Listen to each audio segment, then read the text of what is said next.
This is the Aftermarket Radio Network.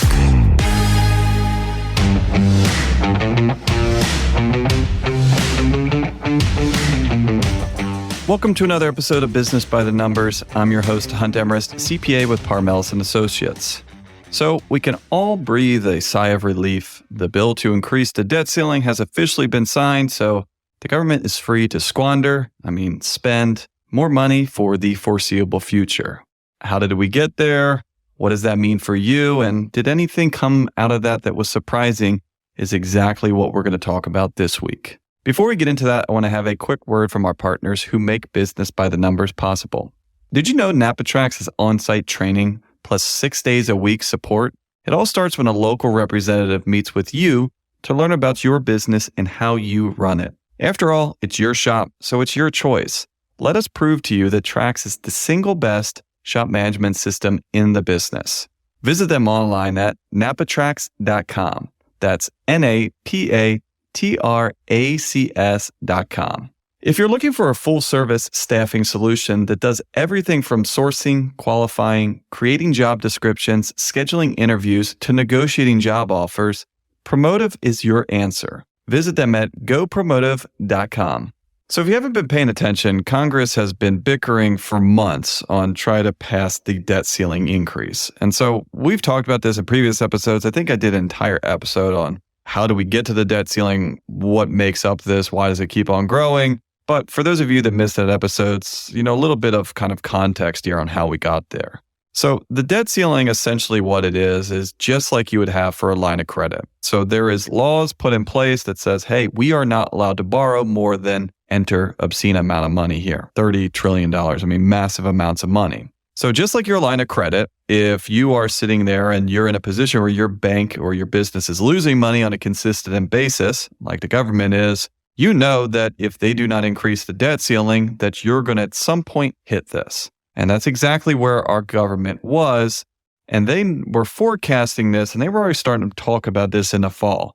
Hey, based on the return, based on the burn rates here, we think as early as next June that we could actually start shutting down services and reaching a limit.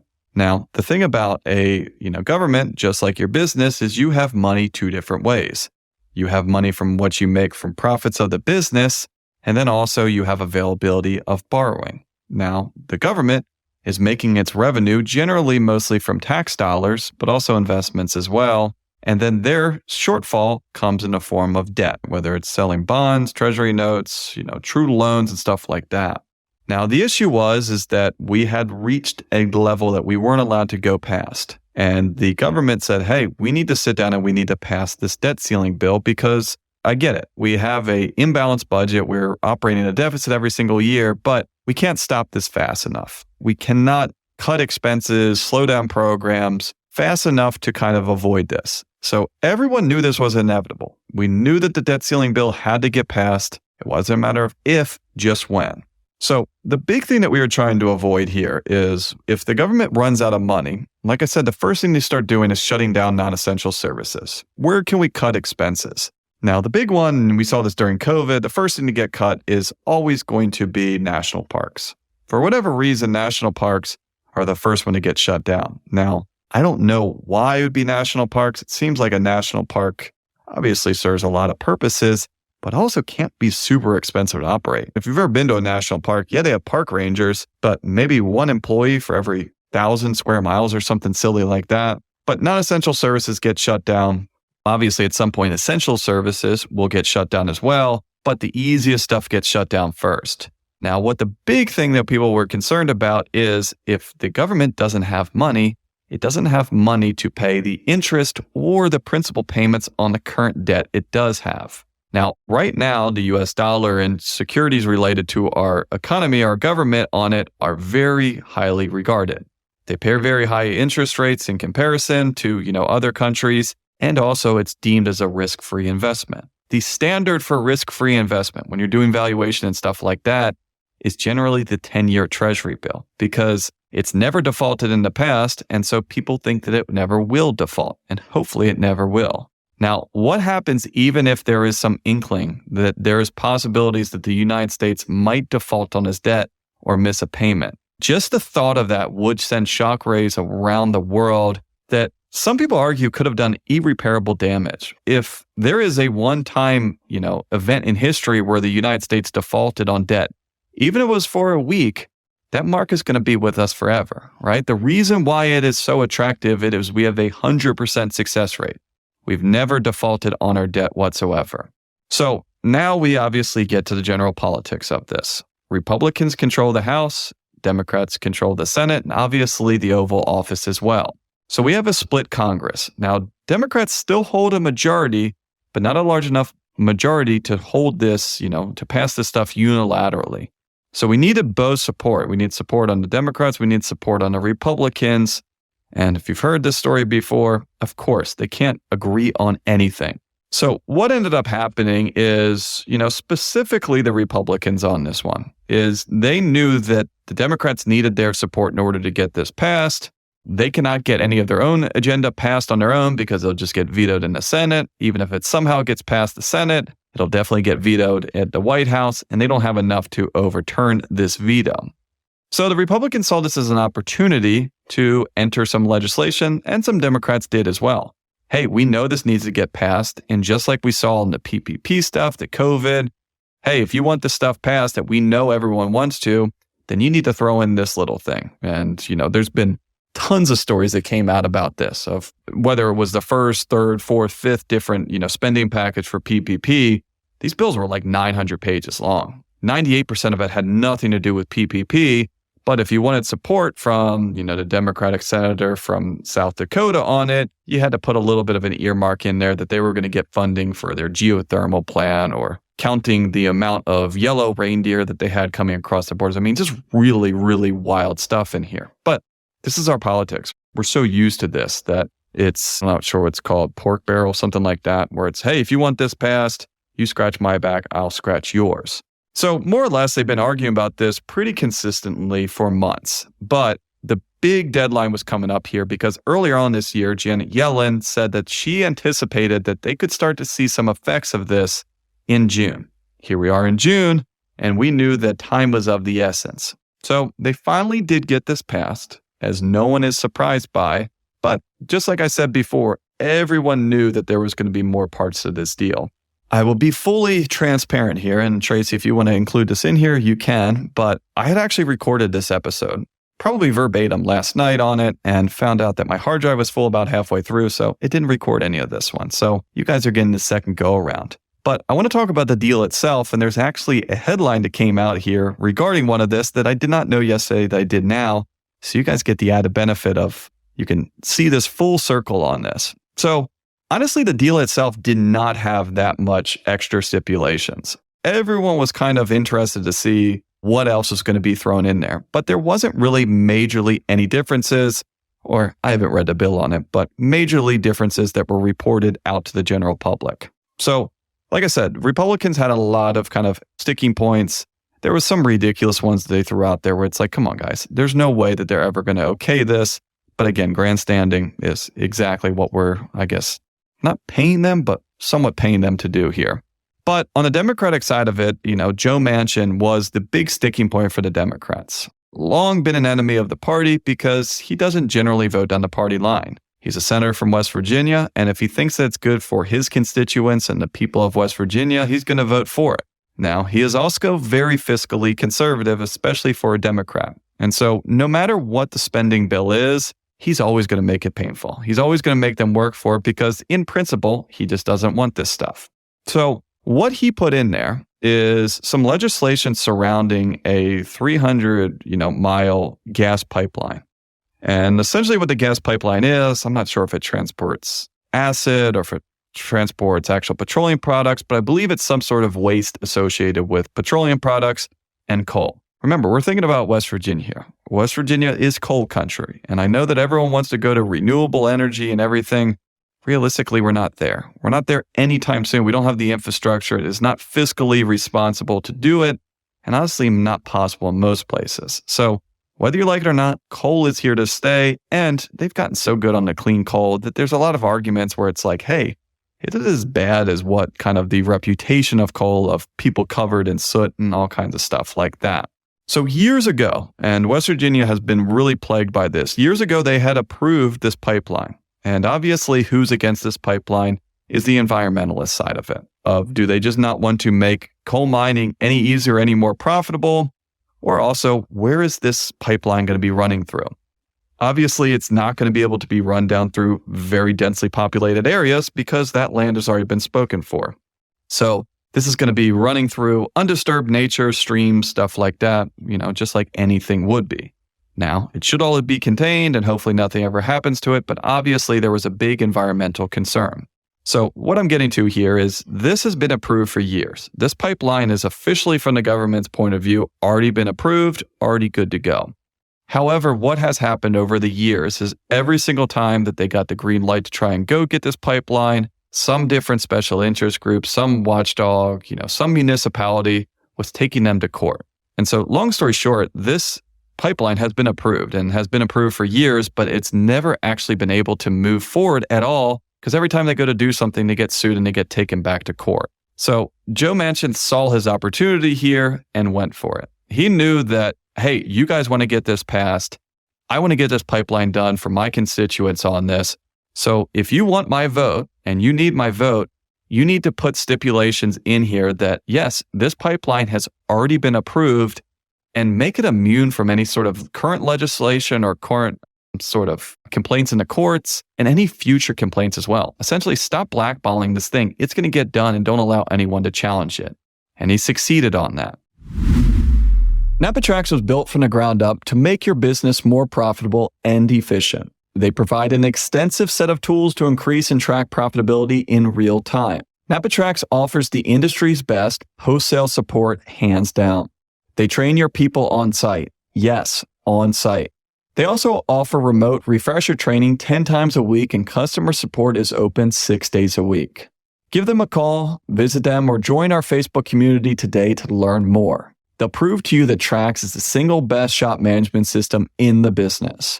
NapaTrax is always customized and tailored for your business, whether you're a one-man shop or a large multi-bay or multi-location company. After all, it's your shop, so it's your choice. Visit us on the web at napatrax.com. That's NAPATRACS.com. Are you tired of spending endless hours searching for the perfect talent to join your team? Promotive is your full-service automotive staffing solution. At Promotive, we believe in being more than just a recruiting agency. We become an extension of your team, working tirelessly to ensure we place the right talent with the right shops. With our always be recruiting mindset, we're constantly seeking out the best professionals in the industry. We manage 90 to 95% of the recruiting process, taking the burden off your shoulders. When you partner with Promotive, you gain a dedicated recruiter and account manager who will work closely with you, understanding your unique requirements and seeking out candidates who fit seamlessly into your shop's culture. We'll ensure that every candidate we present is thoroughly vetted and aligned with your needs. With Promotive, you'll have a peace of mind knowing that we're handling the recruitment process with expertise and precision. We don't just match resumes, we match character, culture, and long-term success. Visit our website at gopromotive.com today and experience the power of Promotive's expertise and dedication. Together, we'll build a stronger and more successful team. So it came out there was a very suspicious trade that happened about, I think it was a week before this deal was actually passed. Some investor out there went out and bought 100,000 calls for the stock of the actual energy company that is going to benefit the most from this pipeline. So this energy company was down about 30% for last year. And shockingly, after it was announced that this pipeline was guaranteed to go through with no sort of hiccups down the road, as you might imagine, this stock skyrocketed immediately that day. So there is some magic investor out there that supposedly got no sort of inside information that has made out like a bandit, but obviously now we got some questions that need to be answered. There was no public talk about this pipeline. No one knew that this was part of the sticking point in the deals.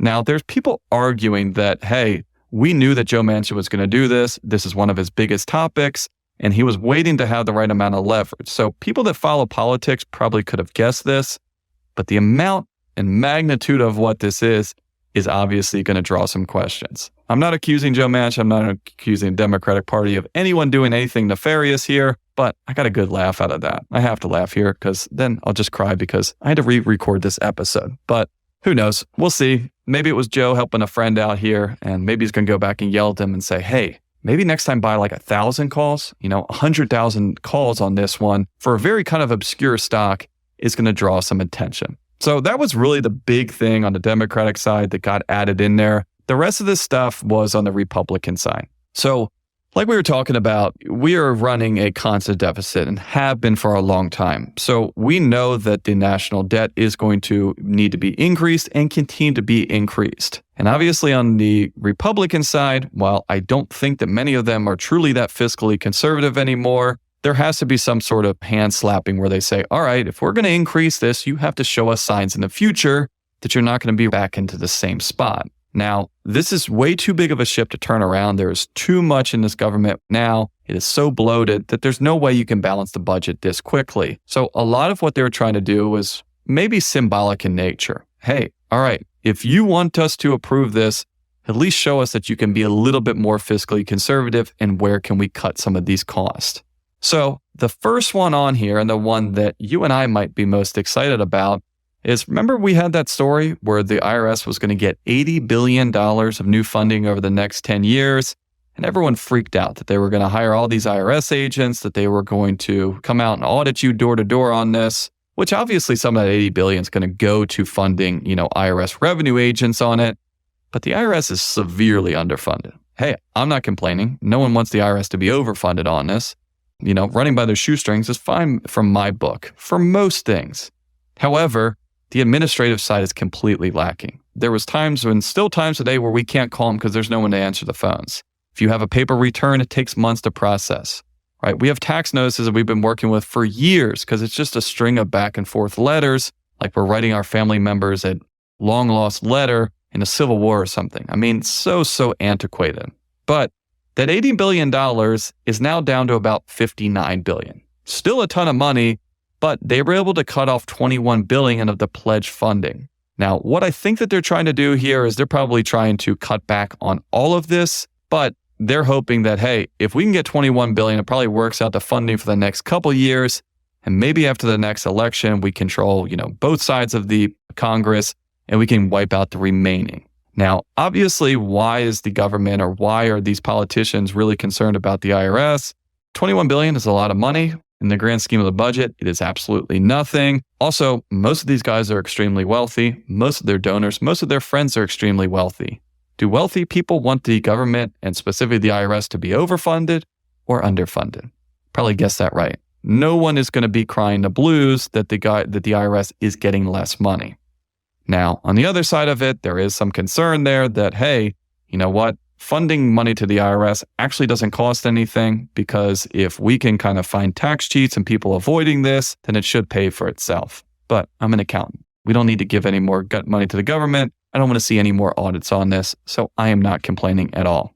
Another one that got cut in there was student loan payments. So since the start of COVID on this, they have paused all federal student loan payments, do not need to make any payments, and also not accruing any interest as well.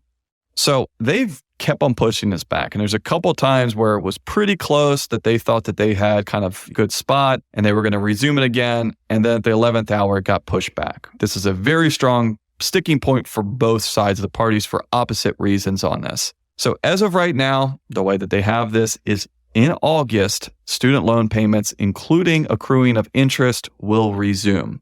So obviously on the Democratic side of this is not what they wanted, but the Republicans, this is something they've been calling for a while.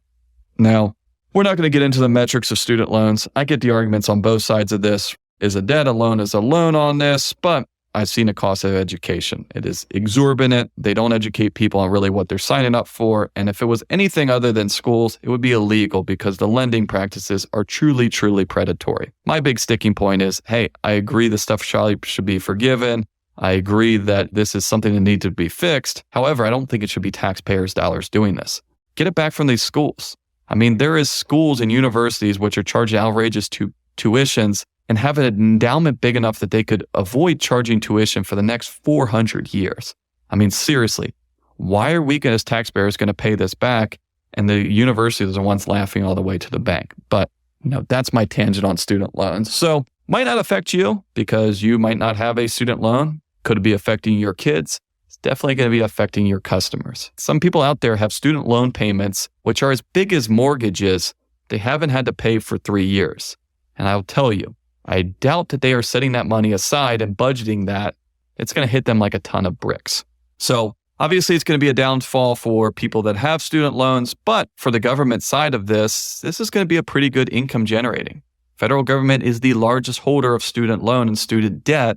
So even if it's just accruing the interest, but also getting some payments on there, it's going to fill up their coffers a little bit as well. Last one on here is, they put in some stipulations for work requirements for social programs. So whether this is food stamps, housing assistance, daycare vouchers, and stuff like that, they put in some sort of requirements on certain things that you either had to be, gainfully employed, looking for gainful employment, but there was also some other things. Hey, if you have a certain amount of kids, no access to adequate childcare, or you're doing community service, volunteering, helping this, you are not subject to these requirements. The whole idea here is that, hey, there are some people that are stuck on these programs that have no intention of ever getting off. And if they have no intention of ever giving off, then why are we just having a blank check and allowing them to ride this out? The other argument is, hey, it's a lot harder than that. Do you think that people actively want to be on SNAP? Do you think that they want to be on food stamps and they're just lazy? No, of course not.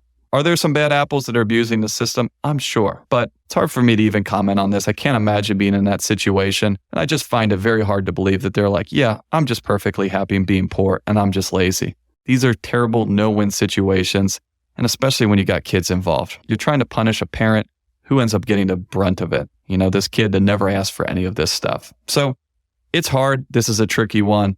But again, the big thing that you're trying to do here is probably more symbolic in nature. But again, if they have this work requirement on there, the idea behind it is, hey, if you don't qualify because of the work requirements on this, you're not subject for the program. Maybe that program can save money. To be determined on that. Either way, the silver lining in all of this is that they have pushed this back. They haven't put a dollar amount on this. It's a date. So they're essentially free to borrow, spend, do whatever they want until January 1st of 2025. So if you're doing the math on this, 2024 is election year, about the same time that we could have a new president, or, same president get reelected on this, but probably a new Congress and House on this, they're going to have to go back and renegotiate this again. Now, before we get into how the markets are going to react on this, there is one thing that's, I wanted to add in there. It doesn't really add anything to this, but if you're as frustrated as I am about what kind of our political climate has turned into of no one is able to cross party lines, no one's able to kind of meet in the middle, and it's become so polarizing. There's a lot of talk about, exactly what has happened here. And like I said, it's happened a couple times in recent memory where very critical legislation has been tied up and drug out because both sides are using this as leverage.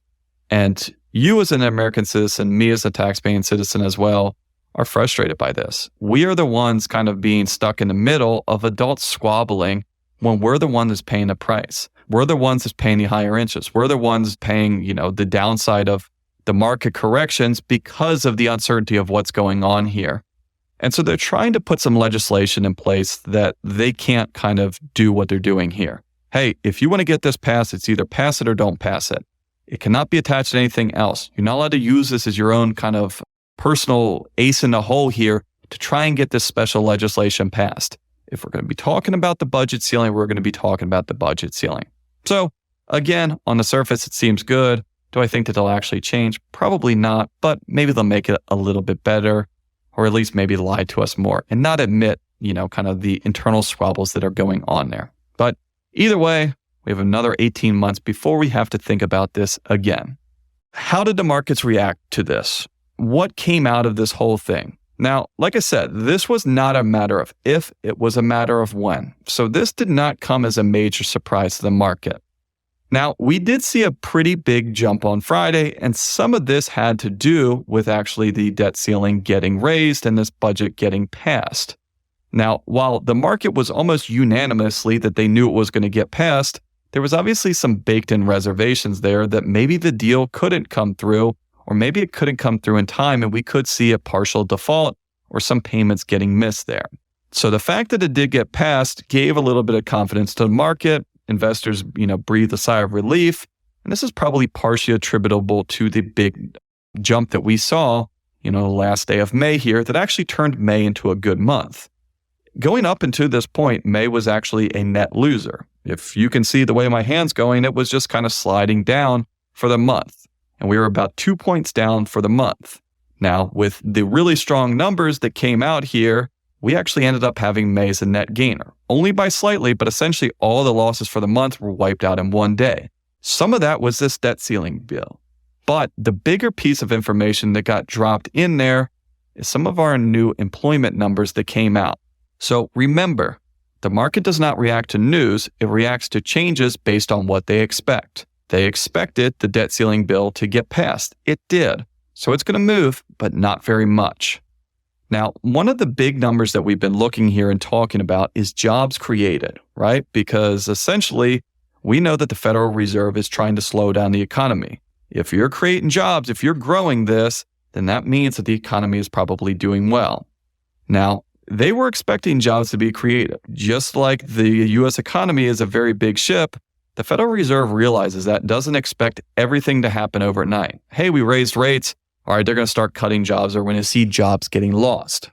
But what they were expecting is a lot different than what came out. They were expecting 195,000 jobs to be created. When the May numbers came out, what they found was it was actually double. There was 390,000 jobs created. Red hot. And some of the strongest numbers that we've seen in an extremely long time. Honestly, since November, this number has been falling. And all of a sudden to have this number came out here was incredibly surprising. And just to put this in perspective for how far off that projection is, whether this is an unemployment number, a jobs created, a labor pool number, they are not generally off this much. If it came in at 195 and they were expecting 185 or 205, that's pretty common, but even that's going to probably move the market because that's a pretty big departure. For them to get this so incredibly wrong is why we saw the market jump up. So we are in a very weird time because the economy is booming and continues to just power through everything seemingly without a concern of what's to happen, right? Because if you look at everything else, interest rates are skyrocketing. Look at the borrowing costs for commercial debt. Look at the borrowing costs for residential. We are having a commercial crisis. If you look at commercial real estate in large cities, there's already been foreclosures, short sales, because people are not renewing their leases and aren't able to afford an $85 million mortgage on a high-rise that's only 50% occupied. Unemployment is still historically low. Even that number improved a little bit in May, but these jobs created kind of wipe all of that out. If unemployment is too low, we have bidding wars. There's shortages. There's people that need to fill roles but can't because no one is looking for a job. And that, along with this massive amount of jobs created, inflation is skyrocketing and it does not seem to have any signs of stopping. The Federal Reserve has tried to mess with this, has tried to change this, but the market is still booming. The Federal Reserve actually wants the market to go down. The Federal Reserve wants the economy to slow down because that's the only way that you can get inflation in check. If demand drops down because people don't have money, people are concerned, people are scared, demand falls, prices fall, and we see inflation get in line. But what we have here is essentially Wall Street powering through all of this. We've had bankers' crisis, we've had you name it, and everything just keeps on going up. No matter what, it just keeps on going up. And even this number here, and this reminds me of another one, when I recorded this on Sunday, I was really curious to see what the market was going to do because the market jumped up big because obviously a lot of people were saying, hey, the economy was really good. What I was wondering to see if there's going to be a hangover on Monday when the market opens to say, yeah, that is really good for the short term, but long term, should we be concerned about this? Does this mean that the Federal Reserve is actually going to start increasing rates or continue to increase rates where everyone thought that we might have been done here? So that kind of gets us to our last one here of what's going to happen here and what is the Federal Reserve's response going to be and what does that look like for the market and your business as well to a certain degree? So people are trying like hell right now to play mind games with the Federal Reserve. Like we've talked about time and time again, their adjustment of interest rates is how they try to control the market and make it do certain things, which ultimately has an effect on inflation, which is their kind of core target. But you can't shoot for the target. You got to shoot for some other stuff that fall over, and then hopefully ultimately affect inflation itself. So people are trying like hell to play mind games here with the Federal Reserve that, hey, things are good. You guys did all the right things. Don't get too freaked out by these May figures. We just need to leave it alone, and we are going to have a soft landing. Hey, no reason to change any more rates, no reason to increase this up. Now, the big thing here is that the market is factoring in, and before this, it's changed slightly after this May jobs reports came out, but at the last Federal Reserve meeting in May, the market was factoring in that that was the last time that they were going to raise rates, and there was even a large sector of the market that thinks that rates will start to get cut by the end of the year. Right? So I wanted to say like the numbers were 70% expected or 80% expected this to be the final rate increase. And there was another large contingency that thought that not only was this the last rate increase, that they would actually start lowering rates by the end of the year, which should fire up the economy, meaning we kind of got through this. However, with this jobs report that comes out now, Federal Reserve has a very, very tricky thing going on here. Because on one aspect of it, maybe these people are right. Maybe they've done enough on it. We just have some trailing indicators here that this is going to take a little bit longer, and we just need to relax and see what these numbers come out. We're going to have some other numbers that are going to be reported in June, which should have a lot of other clues here. But a lot of economists on the other hand are saying, guys, if we don't act now, this is going to be very, very scary. One of the economists, and we really have two schools here. The Wall Street is a bit more speculative and a bit more opportunist or a bit more optimistic about what this all means. Hey, I know it's bad, but the economy's doing great and Wall Street's going to be doing fine as well. Versus on the economist side of it, which is, kind of more where my personal background is, everyone looks at this and says, hey, there is a thing is too good. The market is too hot, which is killing inflation, which is killing interest rates, and the average American is broke now. We cannot do this forever, and something needs to happen. So economists are still calling that, hey, we thought that maybe we were done with interest rates. We were done with increasing this, but if we miss this opportunity and don't continue on this path, then we might have a runaway market that might be too late and arguably could have already passed this, that it's out of our control. We just have to let it run its course. So to put this in perspective, and this is a quote that I wanted to read for you because this is the chief economist for Pantheon Macroeconomics, Ian Shepherdson. Who is he? What does he do? I'm not sure, but obviously this guy knows a little something about something if he's going to be quoted here and discussing, exactly what he specializes in, macroeconomics here.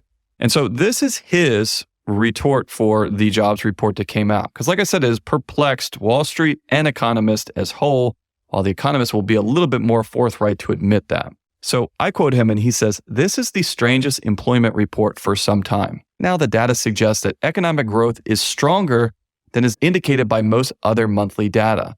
The downward trend in job growth since the summer of 2021 now appears to flatten off, though that could change with revisions. As for the Fed, this is a nightmare report." And so what is he saying there is he's kind of got a couple lines in there that the economy growth is stronger than is indicated by most other monthly data. Where he's saying, hey, I don't care what everything else is saying.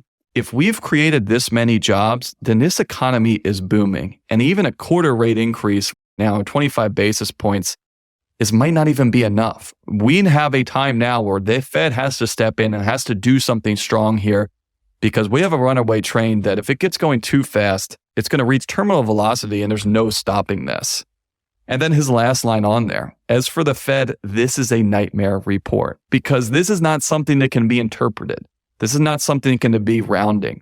It is so far off from what they're expecting that there is no other kind of retort to this other than we're in a really bad spot.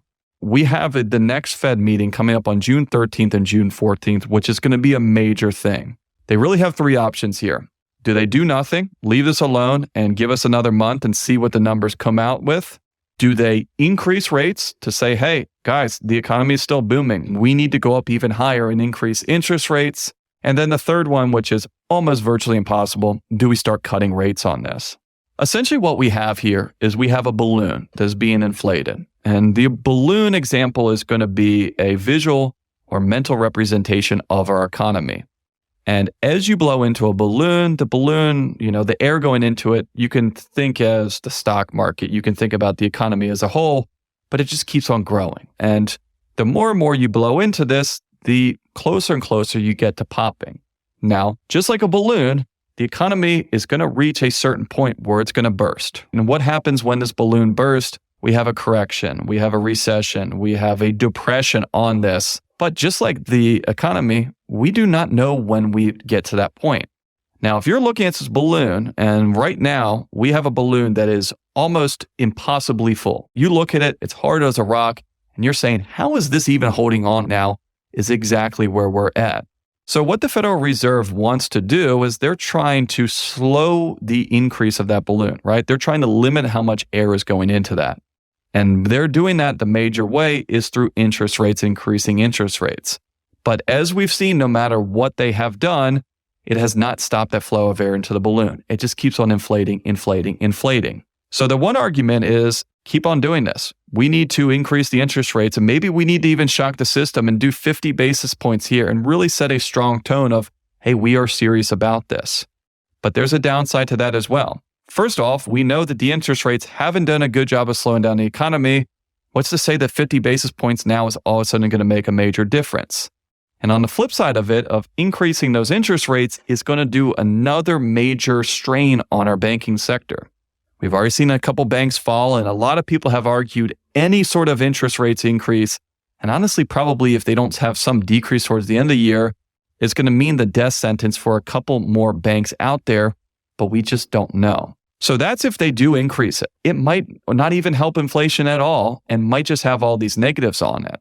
Now, the opposite side of it is if they do nothing, then that balloon inevitably is going to keep on inflating until it bursts. And as you can see, both sides might come to the same conclusion that this economy or this balloon is going to burst at some point, but a lot of people feel that doing nothing is worse than doing something that might or might not work. Because doing nothing or the failure to act might be just as bad, because by the time we get to July, like a lot of people argue here, don't do anything for June, let's take a look in July, maybe it's too late, maybe the bubble has already burst. No matter what they do, whether they increase rates, whether they keep rates the same on it, there's going to be a large amount of people that say that they did the wrong thing on it. Now, what they are trying to do here is, like we talked about before, is the soft landing. Essentially, in a visual representation here of that balloon, soft landing means not only did they stop the air going into this balloon, it's already overinflated, and we know that. We need it to come back down. And they want to slowly release that air out of it, which is, again, a very risky proposition. You risk kind of losing track of that balloon altogether, or even popping when you're deflating it. And yeah, you were trying to make it go down smaller in size, but again, it just burst, or all the air leaked out of this immediately, which is the whole crash. This is such a tricky tightrope that they're walking, and every single month that goes by, they increase the rates and it seemingly has no effect, is making this just a harder and harder job for them. So as always, please share this with friends. If you have any questions, comments, or ideas for future episodes, please shoot me an email at podcast@parmelis.com. I just want to say thanks again for listening on the Aftermarket Radio Network. You can find all shows on the aftermarketradionetwork.com and on your favorite podcast listening app. So thanks again for joining me on Business by the Numbers. Stay safe out there, and I will talk to you all next week. You've been listening to Business by the Numbers with Hunt Demarest on the Aftermarket Radio Network. Follow Hunt on your favorite podcast listening app. Let him know what you'd like him to cover. His email is in the show notes. Hunt is all for advancing the aftermarket.